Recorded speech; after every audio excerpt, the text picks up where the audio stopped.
झारखंड में चुनाव की तारीखों के ऐलान के साथ ही इंडी गठबंधन और एनडीए का खेमा दोनों ही अपने प्रत्याशियों को चुनने के लिए मंथन तेज कर चुका है।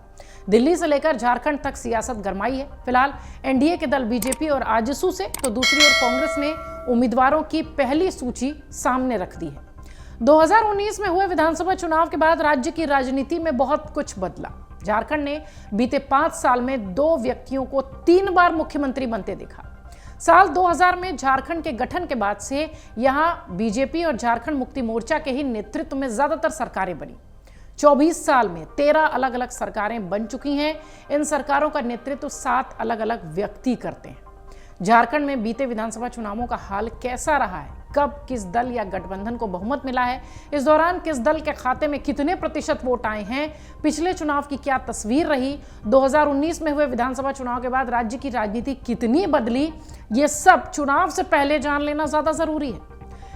झारखंड में पहली बार कैसे सरकार बनी थी, लंबे समय तक बिहार का हिस्सा रहने के बाद झारखंड कैसे सरकार बनाते दिखाई पड़ा, ये आपको बताते हैं। 15 नवंबर 2000 भारत का 28वां राज्य बनकर तैयार हुआ झारखंड के नाम से।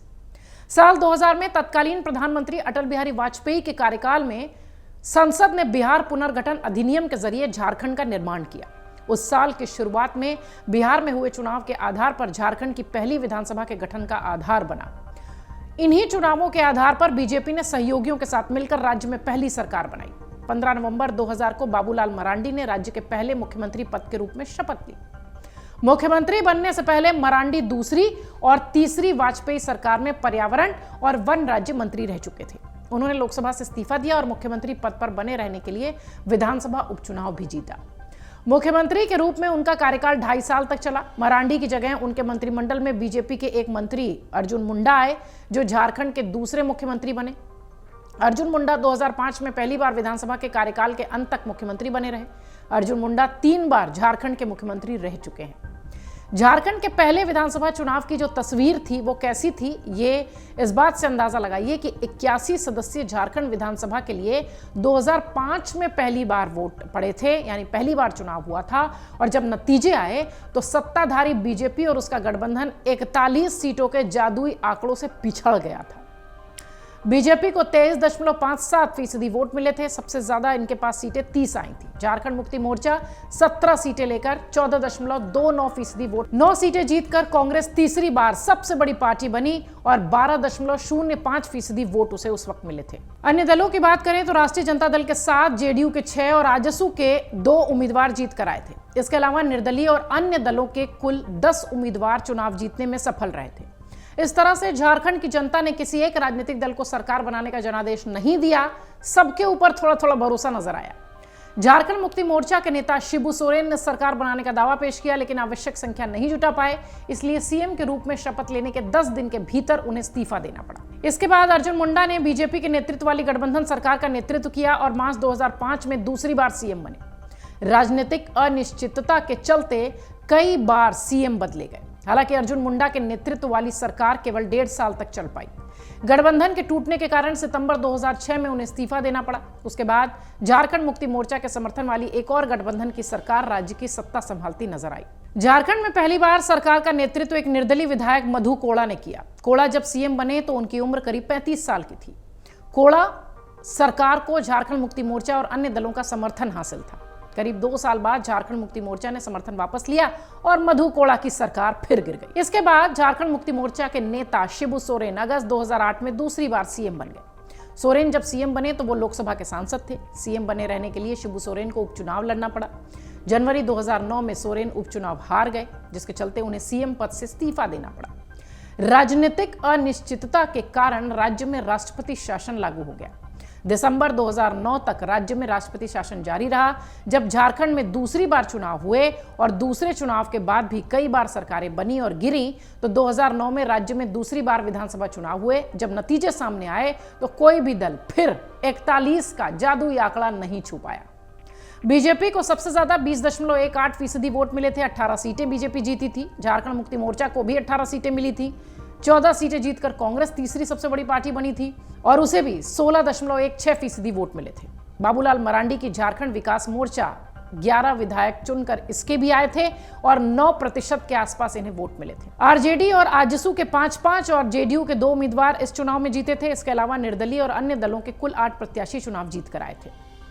खंडित जनादेश के कुछ महीने बाद झारखंड मुक्ति मोर्चा बीजेपी के अन्य दलों के साथ मिलकर गठबंधन की सरकार बनी, जिसका नेतृत्व शिबू सोरेन ने किया। सोरेन का तीसरा कार्यकाल करीब 5 महीने का था और बीजेपी ने सरकार से अपना समर्थन वापस लिया और फिर सरकार गिर गई। कुछ समय तक राष्ट्रपति शासन रहने के बाद सितंबर 2010 में बीजेपी के अर्जुन मुंडा तीसरी बार सीएम बने।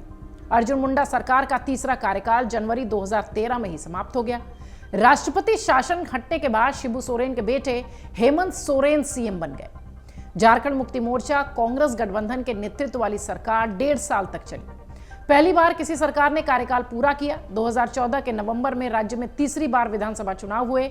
81 सदस्यीय विधानसभा में बीजेपी ने सबसे अधिक 37 सीटें जीती, जिसने 31.26% वोट हासिल किए। इसके बाद झारखंड मुक्ति मोर्चा को 17 सीटें मिली। इसके खाते में 20.43% वोट आए। 8 विधायकों के साथ झारखंड विकास मोर्चा तीसरे नंबर पर रही। इसके पास 10% के आसपास वोट आए। कांग्रेस के 10.46% वोट के साथ 6 विधायक, तो आजसू के 3.68% वोट के साथ 5 विधायक जीते थे। इसके अलावा 6 अन्य विधायक भी चुनकर विधानसभा पहुंचे थे। वरिष्ठ बीजेपी के नेता रघुवर दास ने दिसंबर 2014 में बतौर सीएम शपथ ली थी। उनकी सरकार ने राज्य के इतिहास में पहली बार पूरे 5 साल का कार्यकाल पूरा किया। झारखंड में पिछले विधानसभा चुनाव में यानी 30 नवंबर से 20 दिसंबर 2019 के बीच जो 5 चरणों में वोटिंग हुई थी, उसमें कुल 65.18% वोटिंग दर्ज की गई। नतीजे 23 दिसंबर 2019 को घोषित किए गए। जब नतीजे सामने आए तो सत्ताधारी बीजेपी को झटका लगा और वो 41 सीटों के जादुई आंकड़े से पिछड़ गई। हेमंत सोरेन की पार्टी झारखंड मुक्ति मोर्चा का सबसे ज्यादा जो प्रतिशत था वो 18.72% का था और 30 सीटें उसे मिली थी। इसके बाद बीजेपी को 25 सीटें मिली, जिसने 33.37 वोट % हासिल किए थे।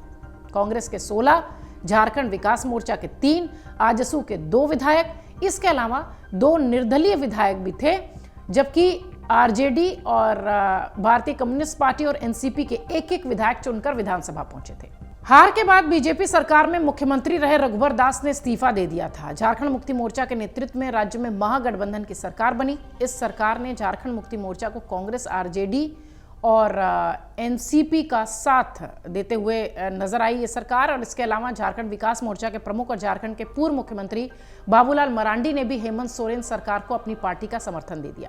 इसके बाद 29 दिसंबर को झारखंड मुक्ति मोर्चा के विधायक दल के नेता हेमंत सोरेन ने मुख्यमंत्री पद की शपथ ली।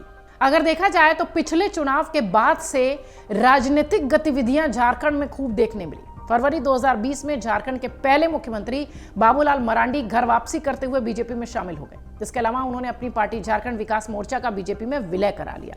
हेमंत सोरेन दूसरा कार्यकाल चुनौतियों भरा अपना देखते नजर आए। 2022 में चुनाव आयोग ने झारखंड में तब के राज्यपाल रमेश बैस को एक याचिका पर अपनी राय भेजी थी, जिसमें मांग की गई थी कि मुख्यमंत्री हेमंत सोरेन को खुद एक खनन पट्टा देकर चुनावी कानून का उल्लंघन करने के लिए विधायक के रूप में अयोग्य ठहराया जाए।